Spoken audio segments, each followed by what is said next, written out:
name's Stephanie from William B. Harlan Memorial Library, and today we're going to make one of these cute mini puzzle wreaths. I got the idea off of Pinterest. Look how cute this is.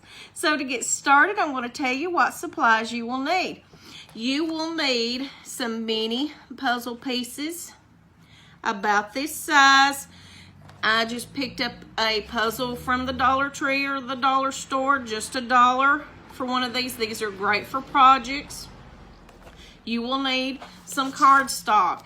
Now the cardstock is the backing of the wreath. Now you can use cardboard or just whatever else you have, but cardstock will work.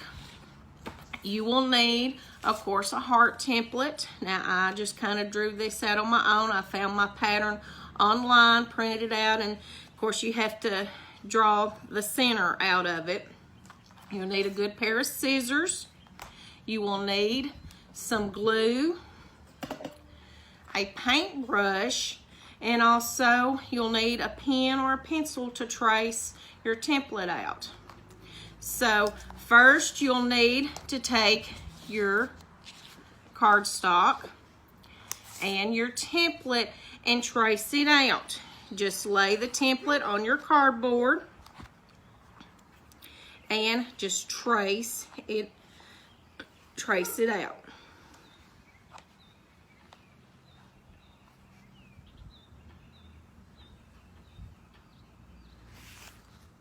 And now half a sheet for this size template that I've got, you'll just need half a sheet of cardstock. Of course, you can just measure it out before you get started. And that way you'll know how many you can make out of one piece of cardstock. And then don't forget the center.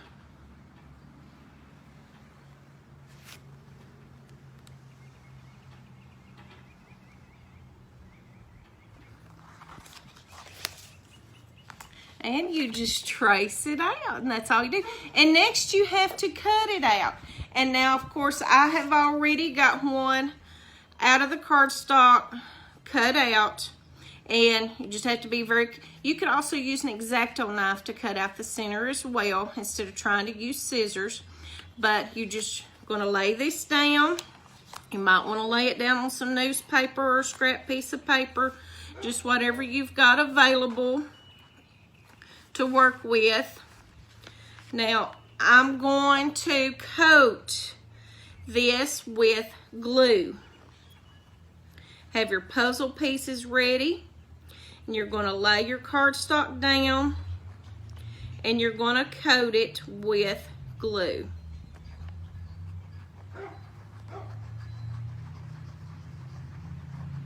And it'll take a good portion of glue to cover this up with.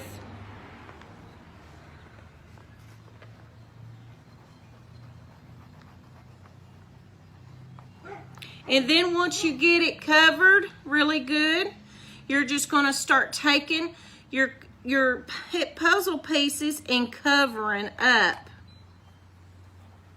the cardstock. And it probably might take about 50 to 60 pieces of the puzzle. It just depends. Of course, this is the first layer. It'll take at least 2 layers to make sure to cover up your cardstock. Now, you won't completely on the first layer cover up all of the cardstock, but of course, like I said, you will be able to go through on the second layer and try to cover up the cardstock. But you're just going to cover it up, the first layer. Just put your puzzle pieces on here however you like. And of course you will get some glue on you, and that's okay. You can't do a craft without getting glue on you. That's the fun part.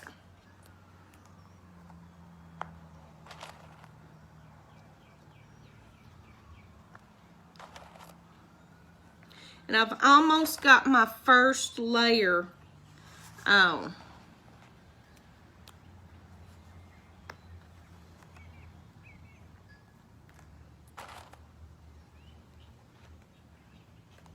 And if you can see, I've got the first layer on.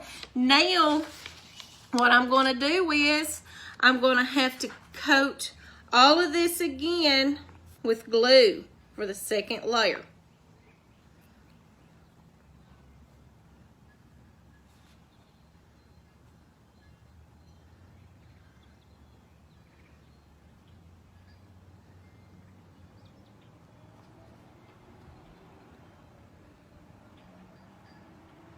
And you may want to take your paintbrush and kind of dab over and spread out the glue.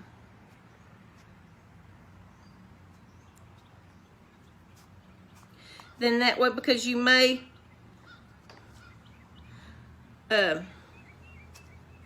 want to put more pieces on it, so you'll need to make sure you get those covered with glue. And then you just go through and put the second coat of puzzle pieces on your wreath to try to fill in where you can see the card stock. And now that's the thing, I did use colored cardstock too.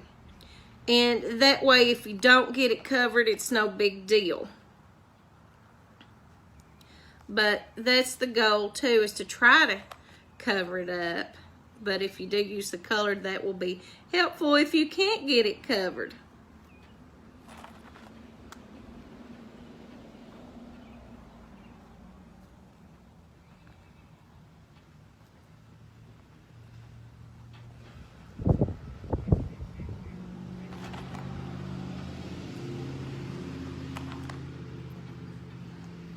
But I thought this was so neat to do something with puzzle pieces. It's very colorful. And of course, when all of this dries, all you need to do is get like a piece of string or twine, and then you can hang it up. And this would also be a good idea for a picture frame. You could do this as a picture frame. You could get a picture to put in the center of this to display as well. That would be really cute to do. And I've almost got this second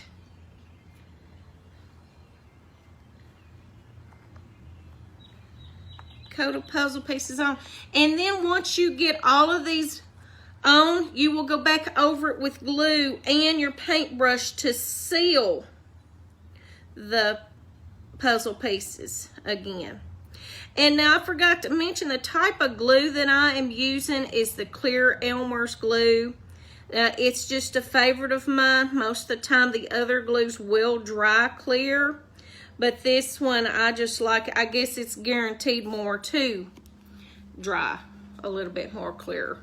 So, but after I get the second coat of puzzle pieces on,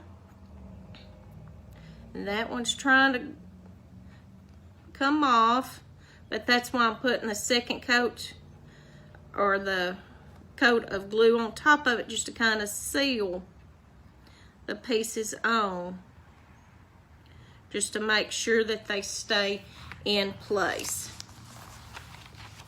And there you go. You will have to let it dry, but of course it's really cute once you let it dry. And like I said, you can hang it up. You could either, you know, even make this a picture frame. But I hope you all get to make one of these, and thank you for listening.